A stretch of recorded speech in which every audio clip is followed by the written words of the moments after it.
I've been very fortunate.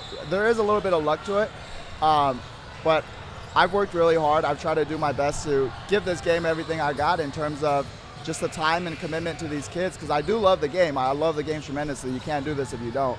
And I think I've done right by people. I try my best in every role that I've been in, and sometimes it's just an opportunity comes out of nowhere and you kind of just take it.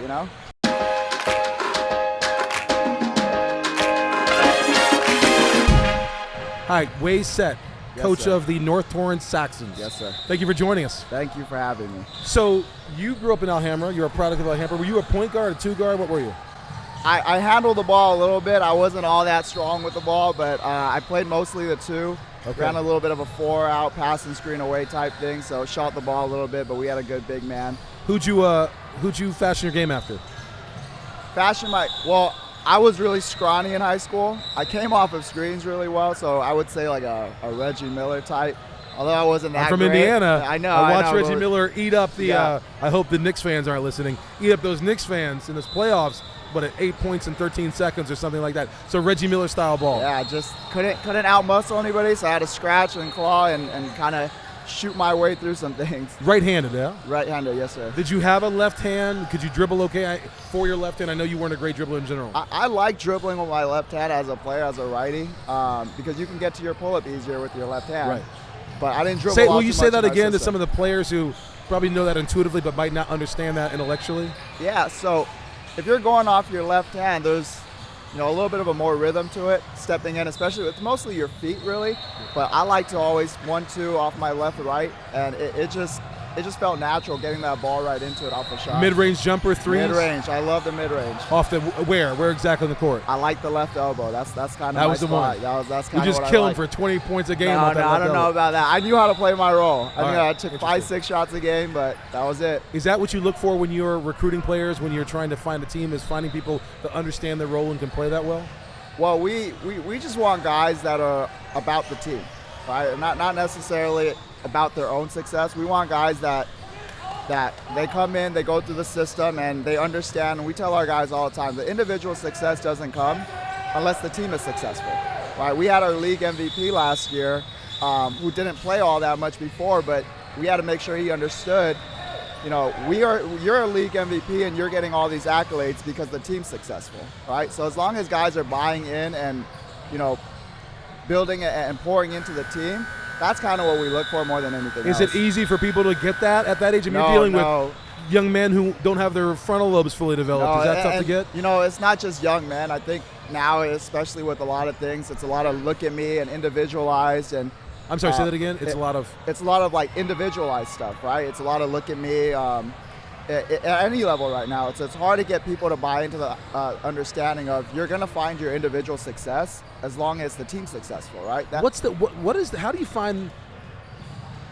do you find that balance yourself, and how do you at least express that balance to young men? Because everybody is in it for themselves to a certain degree, Right. but also have to serve the Right. team.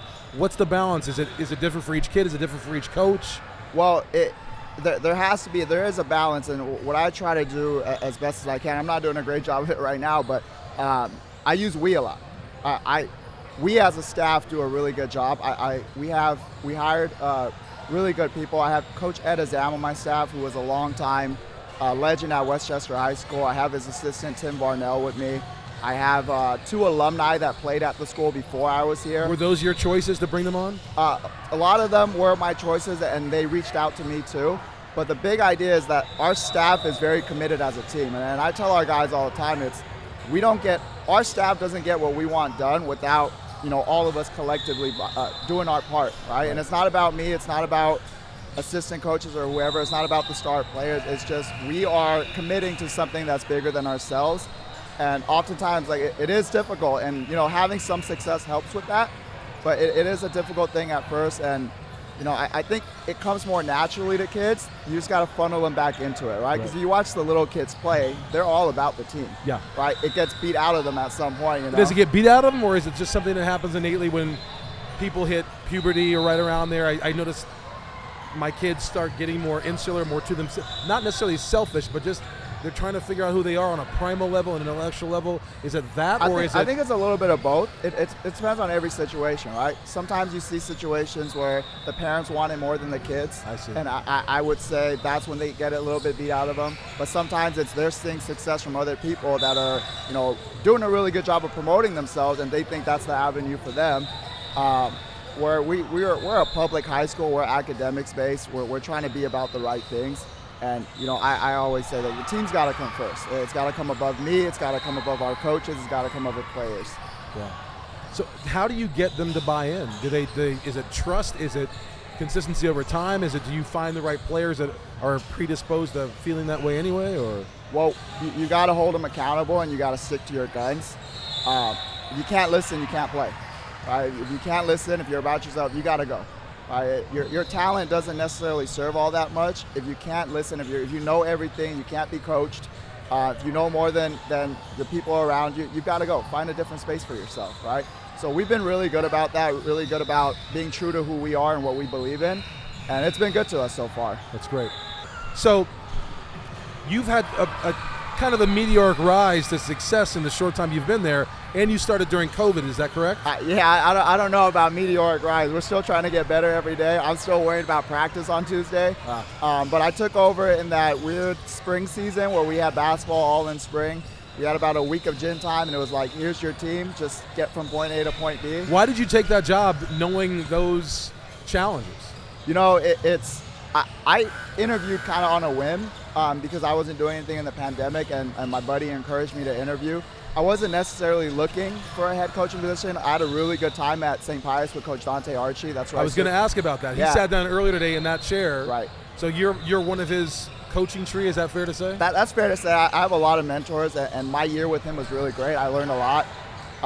But we weren't doing anything, and everybody encouraged me to interview, and one thing led to another, one interview led to another. When they offered it to me, it was kind of one of those, like, you got to kind of bet on yourself, and like opportunities don't grow on trees like that, especially for a guy like myself. I didn't play college ball. I'm not all the way connected through that lane. So it was an opportunity that I just said, look, it's a chance to be a head coach. So what made you special enough to get that job? You said you didn't play college ball, so. No. I don't know. I've been very fortunate.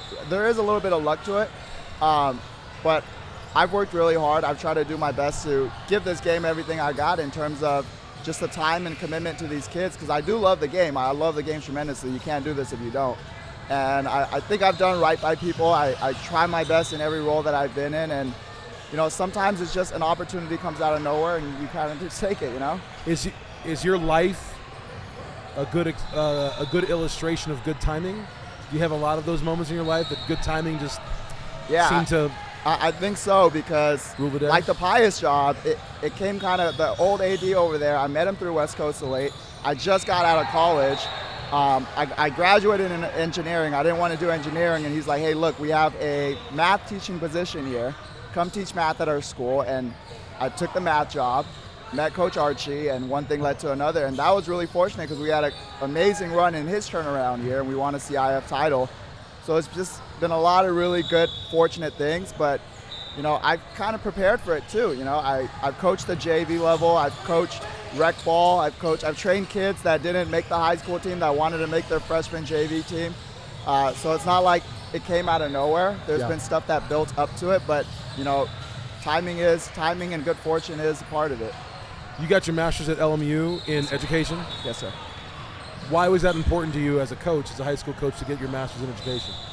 Well, it's important because, coaching is a part of being an educator, and you do want to have some sort of education background.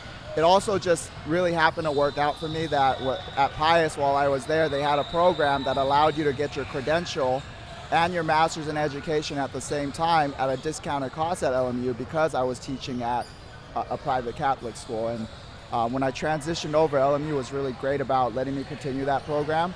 So I lucked out there as well, and right now it's serving me really good because I serve also as a math teacher at North Torrance. It's a different challenge, different kids, but all that education is kind of serving me well right now. Are you at your core, are you a coach? Are you an educator? Are you a math teacher? Are you a mathematician? Are you a strategist? What are you at your core? I think you got to be a little bit of everything, or else you're cheating the kids. I don't go into my math classroom and say I'm just the coach here. You know, that's cheating the kids in that classroom. You got to put on a different hat. When I'm with the team, I gotta be where my feet are at. I gotta be the basketball coach at the time. Yeah. But you gotta be a little bit of everything. I'm learning how to be better in both avenues. I started out as a coach, so it's easier to identify as a coach. But I'm also really invested in developing as a teacher as well. So just doing my best to be well-rounded. That's great. What's the toughest moment you've experienced as a coach? That first year was really tough. Like Why? you said, what I said about, if you don't listen, you gotta go, or you can't listen, you gotta go. That first year, we experienced a lot of kids transferring out, not playing, quitting. We invested in our freshman class that year. It was a freshman team that played 10 games of freshman COVID ball. Yep. And we bumped them to varsity next year.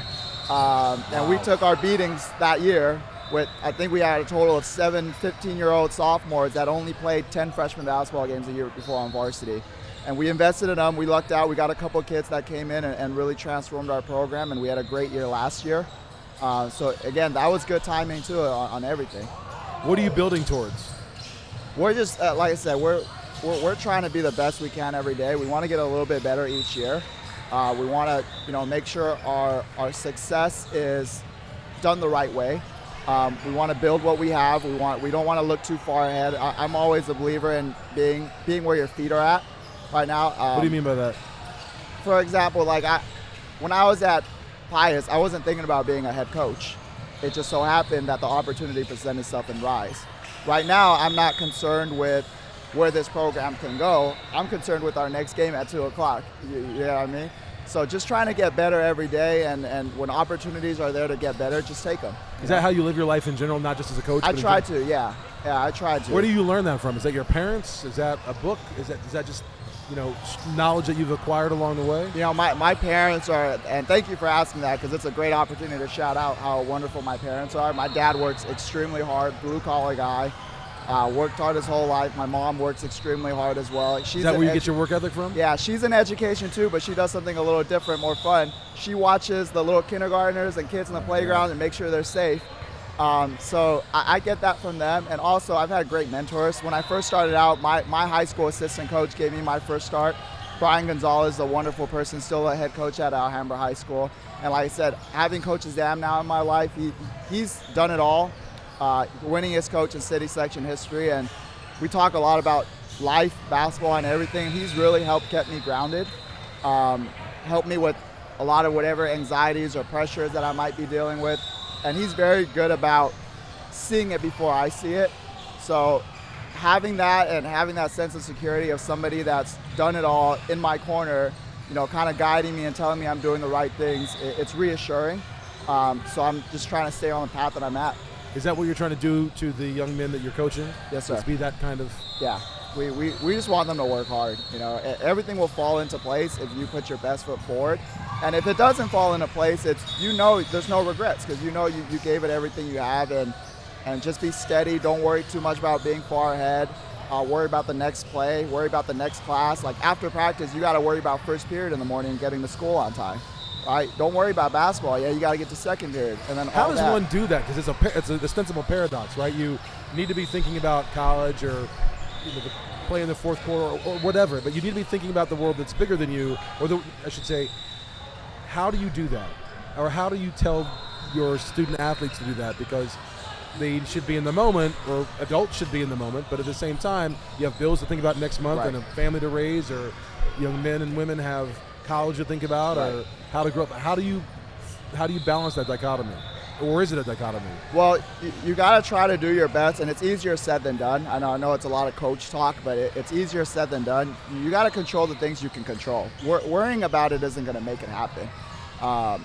You got to get your grades in order. You got to be prepared for if the opportunity comes, right? You got to make sure nobody has anything bad to say about you or your game or your character or anything. You got to work extremely hard. You got to be in the weight room. You got to do all those things to best prepare yourself. At the same time, you got to also have fun too. We forget it's a sport. Have fun, be prepared, do all the things you can possibly do. But at the end of the day, it's someone else has to like you enough into your own program, and you can't really control that all that much outside of how much you prepare for it. And that's how you move through life. That I kind of try to move through life like that. You know, we're not perfect every day, but we do our best, right? Beautiful. I wish you the best today and in your next game. Thank you for taking time. I know you've got to get going. Yes, sir. And I look forward to watching you in that moment and the moments beyond. Yes, sir. I appreciate you having me. Thanks so much for hanging out. Appreciate it. That was great, man.